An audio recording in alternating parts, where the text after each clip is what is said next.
Merci d'écouter Europe 1. Il est 9h30, le journal des médias avec Guillaume Janton. Et à la une ce matin, Jennifer annule sa tournée après avoir survécu à un accident mortel. Le temps de parole de François Fillon dans les médias jugé anormalement élevé par le CSA. Et 2 chaînes info vont organiser leur propre débat avec les candidats à la présidentielle. Et on commence avec Jennifer qui renonce à poursuivre sa tournée en raison de l'accident mortel auquel elle a survécu. Hier, 3 jours après l'accident spectaculaire qui a causé un mort et 2 blessés graves sur l'autoroute A1 où Jennifer et son groupe rentraient d'un concert à Bruxelles, la chanteuse a annoncé sur sa page Facebook qu'elle était dans l'incapacité de poursuivre la tournée qui devait reprendre lundi prochain à Nancy, par respect pour les personnes directement touchées par cet accident. Pour l'heure, on ne sait pas si les dates prévues sont annulées ou reportées. Légèrement blessé au tibia, l'ex-coach de The Voice a une nouvelle fois fait part de son soutien aux familles des victimes avant de donner des nouvelles du conducteur de la voiture percutée par le minivan dans lequel elle se trouvait. Son état semble s'être stabilisé, mais il gardera vraisemblablement de lourdes séquelles. Le temps de parole de François Fillon dans les médias jugé anormalement élevé par le CSA. 265 heures d'antenne consacrées aux candidats Les Républicains ont été recensées par le CSA entre le 1er et le 26 février dernier, alors qu'à titre comparatif, Emmanuel Macron n'en totalise que 163. Ce chiffre inquiète les sages du CSA qui jugent anormalement élevé le temps de parole de François Fillon dans les médias ces derniers temps, bien que conscient des circonstances particulières de la couverture médiatique de sa campagne. Le Conseil supérieur de l'audiovisuel demande aux éditeurs de veiller à ce que les autres candidats à la présidentielle bénéficient d'une exposition équilibrée d'ici la fin de la campagne électorale. BFM TV et CNews vont organiser leur propre débat avec les candidats à la présidentielle. Alors que TF1 et France 2 auront chacune droit à leur propre débat avant le premier tour de la présidentielle, les chaînes info ne sont pas en reste. Le mardi 4 avril prochain, BFM TV et CNews organiseront un débat avec les candidats à la présidentielle. Alors que tous les présidentiables ont déjà été invités, l'entourage d'Emmanuel Macron a déjà confirmé la participation du candidat d'En Marche. Et débat toujours explicite, le média en ligne créé par les anciens journalistes d'ITélé souhaite organiser un contre-débat le même jour que celui de TF1. Le 20 mars prochain à 21h, TF1 proposera aux Français le tout premier débat avec les candidats à la présidentielle. Sur le plateau, ils ne seront que 5, François Fillon, Benoît Hamon, Emmanuel Macron, Marine Le Pen et Jean-Luc Mélenchon. Un dispositif loin de faire l'unanimité, notamment après des autres candidats, dont Nicolas Dupont-Aignan qui a saisi le Conseil d'État après cette décision de TF1. Mais un autre média souhaite donner la parole à ceux qui ne seront pas sur TF1 ce soir-là.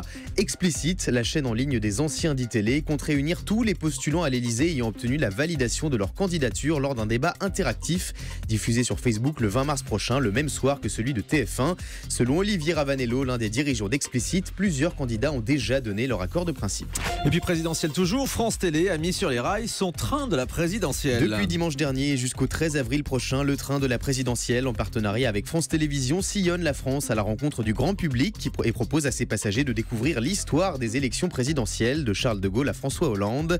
Durant son parcours de 6000 km au total, ce train, pas comme les autres, s'arrêtera dans 31 gares de 12 régions métropolitaines, dont Lille, Caen, Brest, Strasbourg ou encore Toulouse. On rappelle qu'Europe 1 part également à la rencontre des Français pendant cette période de campagne avec le bus Europe 1. Demain, il fera escale à Nice. C'est ça, Europe 1 a un bus, France Télé a le train de la présidentielle, le Parisien a un van. Ils sont en train de parcourir les routes de France avec le van de la présidentielle. Ce qui reste le plus beau, c'est évidemment le bus d'Europe 1. Il sera dans votre région, donc à Nice demain. À plus dans le bus, c'est marqué dessus. C'est marqué dessus. Ah oui, c'est vrai. C'est drôle. On connaît la date du grand retour de Pierre Ménès à la télévision. Son collègue du Canal Football Club, Hervé Matou, l'a annoncé hier sur les réseaux sociaux. Pierre Ménès sera de retour le dimanche 2 avril prochain sur l'antenne de Canal+ pour commenter sans langue de bois toute l'actualité du ballon rond. Une information confirmée par l'intéressé sur Twitter.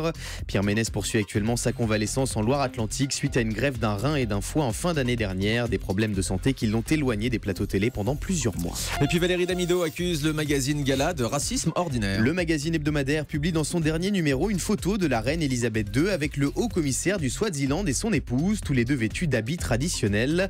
Un cliché en dessous duquel on peut lire cette légende, un peu de tenue, suivi d'un texte ironisant sur l'accoutrement des visiteurs de la reine. Ce n'était pourtant pas Mardi Gras, ils ne se sont pas trop préoccupés de la tenue à adopter face à la reine. Des commentaires qui ont provoqué la colère de nombreux lecteurs qui ont fait part de leur mécontentement sur les réseaux sociaux. Parmi eux, l'animatrice Valérie Damido qui dénonce un racisme ordinaire. Face à ces nombreuses critiques, la rédaction de Gala a publié ses excuses hier dans l'après-midi. Allez, on termine avec le chiffre du jour. 29,3%, c'est la part des droits de vote chez Vivendi que détiendra le groupe Bolloré à partir du 25 avril prochain. Vincent Bolloré renforce donc son emprise sur le géant temps des médias. Une situation qui relance les rumeurs d'un rapprochement entre Vivendi et Havas. Des informations à lire dans le Figaro ce matin. C'était le journal des médias de Guillaume Janton, à retrouver en podcast sur europe1.fr. On se retrouve dans un instant avec vos messages sur le télérépondeur au 39 21. A tout de suite après la pause.